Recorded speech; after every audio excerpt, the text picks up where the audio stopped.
watch what happened to some of the most expensive real estate in New York.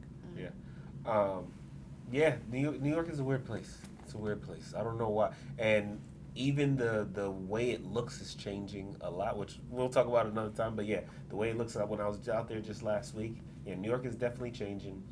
I don't know if it's going to be good or bad. A little more depressing these days? It's not, I would say it's just different. Darker, it's just different. It's different. I'm not going to say. What does it feel like? What do you so number one, you have to use at least one description. So number one, the type of people that you see, it's changing a lot.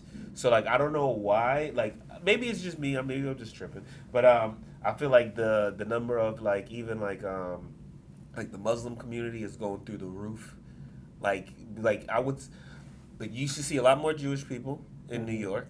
I feel like their number of people is declining. The number of Muslims is going up, right? Also, the type of gentrification that you're seeing is changing dramatically. Like I said, it's a weird place going on right now in New York. Like I don't know if it's gonna be good or bad in New York, but it looks different. And I've been paying attention because I've been going in and out a lot. And just how like you go to a airport. And you can see like when you go to California, it's like, oh wow, there's a lot of Asian people here. Like you just notice like a different vibe. It depends on where you're at, right? But I feel like the vibe of New York is just changing. And he's gonna try to argue that was that a racist statement, but but anyway. No, it's true. So you can see groups, is what you're saying. Yes. No, but the groups are changing, and normally you won't see that for like an entire state, But I see it a lot happening in New York. Like I said, I don't know if it's gonna be a good or bad thing. But it's gonna be a thing. I'll tell you that.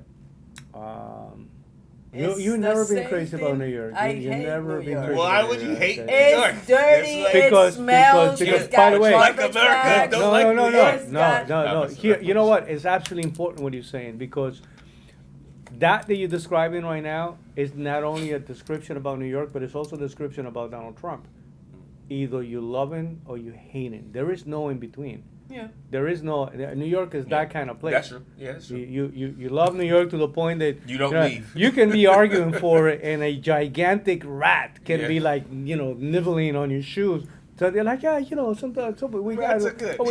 My friend. Sometimes you're gonna have to, you know what I mean? Or you can be like parked in a red light somewhere, and you see somebody walking by. They just look like they're looking for the tallest building to just kill themselves because they look so miserable and depressed, and especially if it's like winter time, right? And you're like, why are you here? You know what I mean? You look so miserable.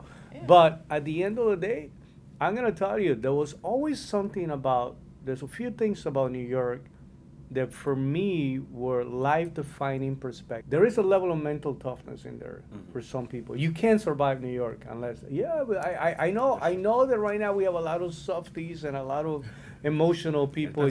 It's very difficult. AOC came out of that. It's very difficult. What are you talking about? Yeah, but you know what? She was able to tap into. See, that description is saying somebody looks that miserable.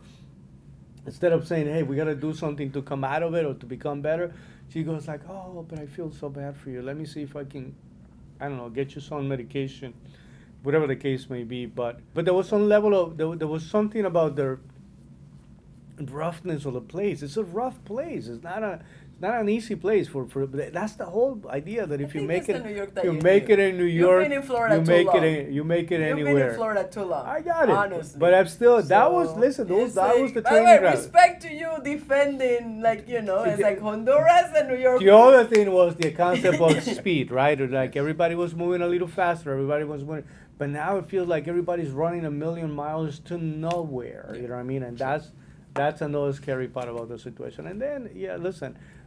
New York had some good areas and some terrible areas, and the terrible area concept is expanding. And the good area side of it is a risk of, like right now, I'm going to tell you guys, there is a possibility of a massive migration of wealth. It has been happening. Next California. It has been happening. Silicon Valley. But this really scared the crap out of people that have some money saying, I really gonna have to just shut my mouth if I want to stay here. And why would I want to live that kind of life? Let me go somewhere where I can have money and be free. To my point, what I think is going to happen is, once that wealth transfers, you're going to see a different wealth come in and take up that spot. You know, so I don't think New York is gonna, like I said, it's not gonna die. It's not gonna lose its power as New York, but the power is gonna shift to where you're gonna see a different group of people who control most of New York. That's what I think is gonna happen.